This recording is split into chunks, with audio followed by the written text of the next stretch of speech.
On my walk, I found a pine cone that led me to this sculpture.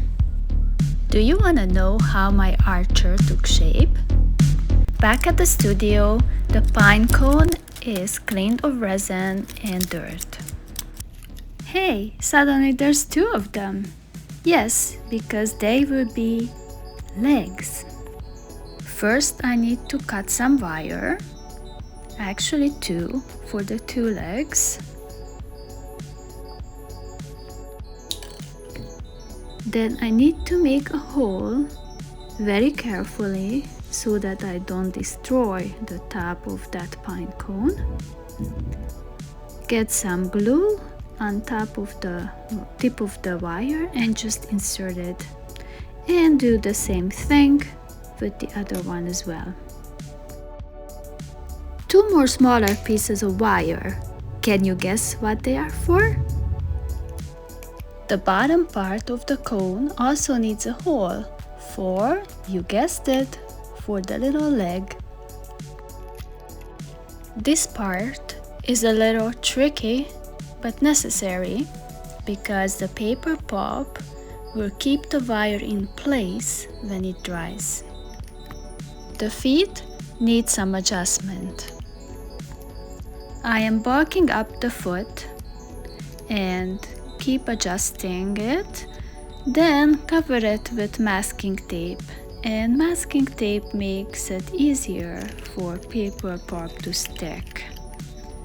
The two legs are together now, and I twist the wire for the torso.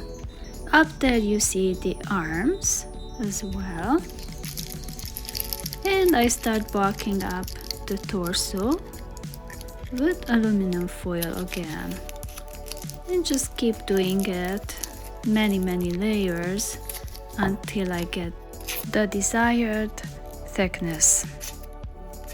I would like to remind you that I have many other videos about the process, different techniques and tutorials, and you can explore those in my playlist that I will post at the end of this video. I am adding another piece of wire for the neck and head, and this one is an aluminum wire. Why do I choose aluminum for it? Because it's more pliable and it's easier to adjust the neck to get the right pose. And I secure it with masking tape to the arms and torso. The arms get covered with aluminum foil and masking tape as well. Here I'm starting to add paper pulp to the feet.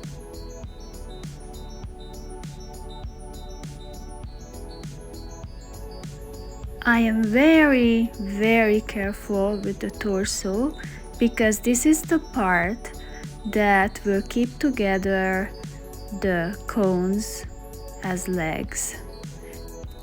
When the paper pulp on the torso is rock hard, I start working on the neck.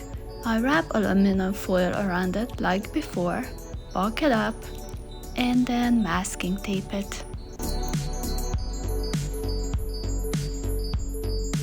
The head comes next. I opted for a simple bow and measured it against the figure to make sure that proportions are right. I cut the two pieces of wire and joined them at the top and bottom with masking tape. The bow and arrow have masking tape on them, and then I need to put the paper pulp over the masking tape. Not my favorite thing to do. It's very tedious, but it's part of the job.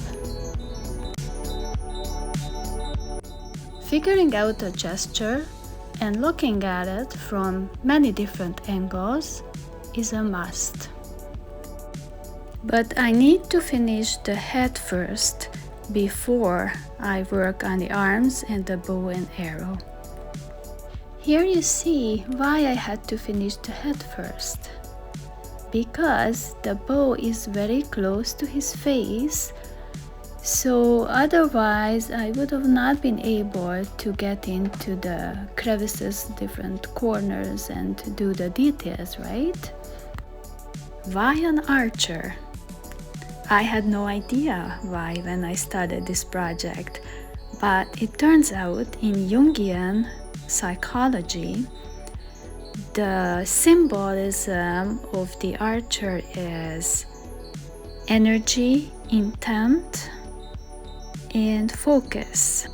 And the release of the arrow symbolizes the alignment of the unconscious with the conscious in order to achieve a higher truth.